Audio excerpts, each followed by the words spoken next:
la famille, j'espère que vous allez bien. C'est bien moi, Christiana Kakina officielle.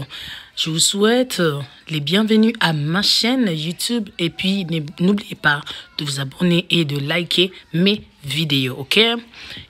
Aujourd'hui, je vous ai amené une histoire d'une servante de l'Éternel. C'est comme ça qu'on va l'appeler maintenant, puisque elle a compris et elle a donné sa vie à Jésus. Il s'agit de Chidinma.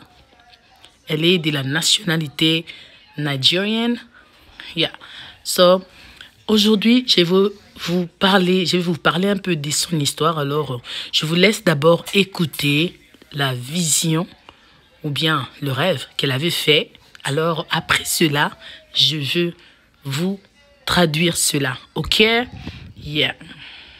Shouldn't be much of a surprise what's going on today because I've always been God's own, and there was just a little distraction. She was praying and I saw myself in a court of law, and there was a judge. There was an accuser who was doing his job quite well, and he was accusing me so much, saying a lot of things. He wasn't lying, no, he was saying the truth. He was saying truth. My older sister was there with me. And this accuser was saying so much that I was crying, and was crying in reality. I was crying so much I could not hold it. You know, when they are saying things that you actually did, you know, things that are not lies. The accuser was speaking, like the judge gave him time, and he was talking and talking and talking and talking. And I was crying because these are, you know, the correct things. And then while I was crying, I was asking for mercy. And I was asking for mercy. I was begging the judge. I begged and begged, and this guy was going all out. Like, I could see the excitement. Like, there's no way you can get out of this. And he just said, you know what? The case is dissolved. Like, just like that. And he asked me to go. My song is yes. It is yes. Yes and yes and yes. Oui, mes bien-aimés, notre sœur, elle est en train d'expliquer le rêve qu'elle avait fait. Alors, elle s'était vue devant un juge et l'accusateur.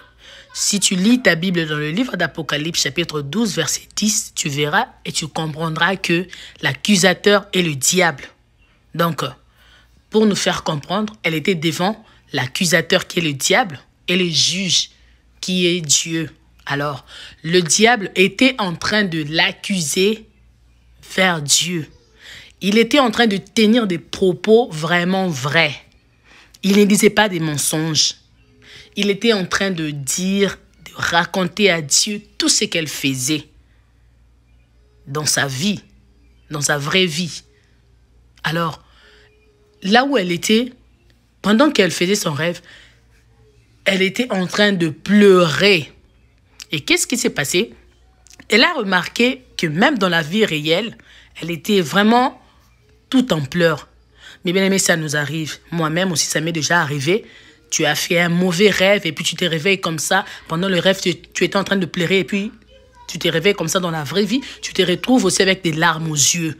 Alors, ce genre de rêve, c'est un message. Il ne faut pas le négliger. Là où elle était maintenant, elle commençait à demander seulement la miséricorde de Dieu, puisque tout ce que l'accusateur était en train de dire était vrai. Il ne disait pas des mensonges. Alors, elle a décidé de donner sa vie à Jésus. Mais bien aimé, qu'est-ce que tu attends?